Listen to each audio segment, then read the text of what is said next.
So, but you wouldn't not acknowledge that there are some systemic issues. Give me an example. Tell me what you think the most systemic racist issue is. What is it? Well, I would say that because black people in most cases, in many cases, were descendants of slaves, that racism as an institution, that it just, a certain amount of it just exists. 2015? Give me the most blatant racist example you can come up with right now. I think you could probably find evidence that, in general, cops are more willing to shoot if the perpetrator is black than white. What's your basis for saying that? Last year... Well, look, I know a lot of people would say, look what's going on in Chicago. I know what they would say. Yeah. I'm talking about what the facts are. 965 people were shot by cops last year and killed. 4% of them were white cops shooting unarmed blacks. In Chicago in 2011, 21 people were shot and killed by cops. In 2015, there were 7. In Chicago, which is a third black, a third white, and a third Hispanic, 70% of the homicides are black on black. About 40 per month, almost 500 per year last year in Chicago, and 75% of them are unsolved. Where is the Black Lives Matter on that? The idea that a racist white cop shooting unarmed black people is a peril to black people is BS. It's complete and total BS.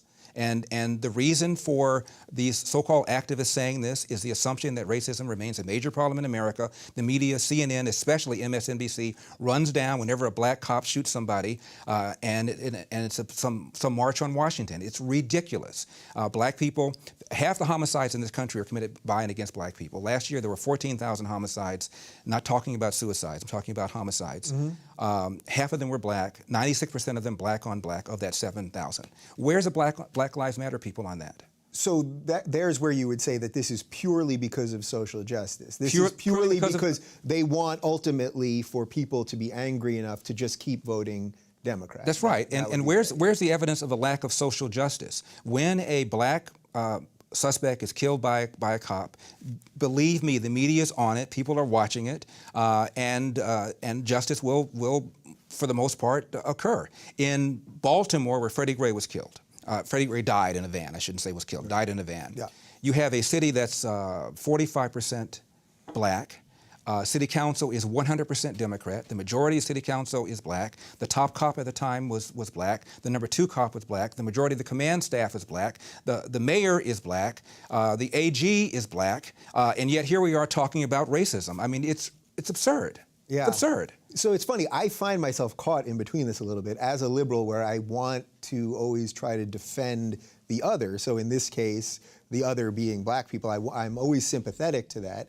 And that, at the same time, I hear you laying out a pretty solid case. These are just the facts. I'll tell you something else, too. There was just a study, University of Washington, and it turns out cops were more reluctant, more hesitant to pull the trigger against a black suspect than a white suspect, probably because of the fear of being accused of racially profiling and the fear that the civil rights establishment was going to come down on them. So if anything, whites are more likely to be shot by a cop under certain circumstances than a black person. And in the last 30 or 40 years, the percentage of suspects killed by cops who are black has declined 75%. However, the percentage of whites killed by cops has flatlined. Yeah. And so if anything, people are more concerned about shooting black people for fear that they're going to be called racist. And almost every one of these incidents, whether it's Eric Garner in New York, who died because he was selling loosies and resisted arrest, whether it's Tamir Rice in Cleveland, who was twirling around the gun, whether it's Michael Brown in Ferguson, who had just committed a strong-arm robbery, almost every one of these incidents involved somebody resisting arrest. Why don't you just do what the police tell you? My dad said, when I get pulled over, have my hand at 10 o'clock, have my hand at 2 o'clock, say yes, sir, say no, sir, make sure my paperwork is in order, and if I feel the cop is mistreating me, get a badge number and deal with it later on. If Jesse Jackson and Al Sharpton and Obama and the whole group of them told black people to do that, we'd have a lot fewer of these things to deal with in the first place. Yeah. All right, so I'm with you. I'm hearing a lot of what you're saying here. So as a black conservative then, who now you've laid out your case there. But you haven't laid out yours. I asked you to name the most important example of racism, and you gave white cops going after black people. And I told you, gave you the facts for that, so that's nonsense. So you must have something else. What else is it?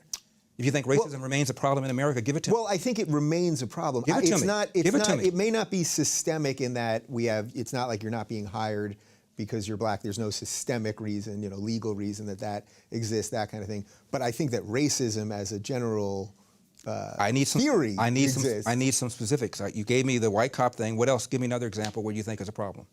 Well, as a black conservative, tell me how do you get people to come around? You're the one who made the assertion that you think racism remains a major problem in America. I asked you to give me an example. You gave me white cops going after blacks. As far as I'm concerned, you didn't hold it up very well. What's the other argument you have? What's the other thing? Well, I don't know that it's systemic in the sort of macro sense. I'm not mad. I just want to know what it is you're talking about. That's exactly what.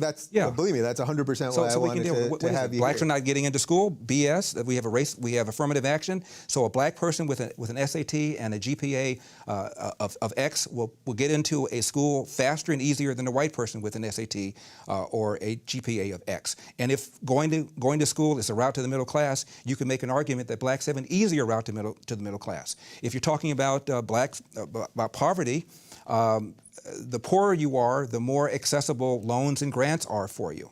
The problem, the biggest burden that black people have, in my opinion, again, is the percentage of blacks, 75% of them, that are raised without fathers. And that has every other social negative consequence connected to it. Crime, not being able to compete economically in the country, being more likely to be arrested, that's the number one problem facing the black community. And when I hear people tell me about systemic racism or unconscious racism, I always say, give me an example, and almost nobody can do it. So the family stuff. So I'll follow your logic there on the family stuff.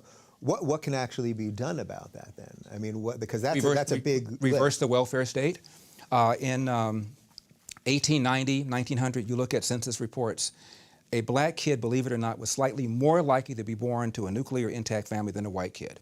Even during slavery, a black kid was more likely to be born under a roof with his biological mother and biological father than today. What's happened is we launched this so-called war on poverty in the 60s, where literally Lyndon Johnson sent people knocking on doors. I lived in the 60s, and people knocked on doors apprising women of their availability to welfare, provided there was no man in the house. And we went from 25% of blacks being born outside of wedlock in 65 to 75% right now. And you look at how much money that we spent on welfare, and the lines are parallel.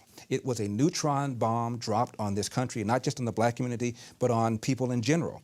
At one time, only about 5% of whites were born outside of wedlock. Now 25% of whites are born outside of wedlock. I was in college in 1970, and there was a report called the Moynihan Report, The Negro Family, A Case for National Action. It was written by a liberal, by a man who became a Democratic senator from New York.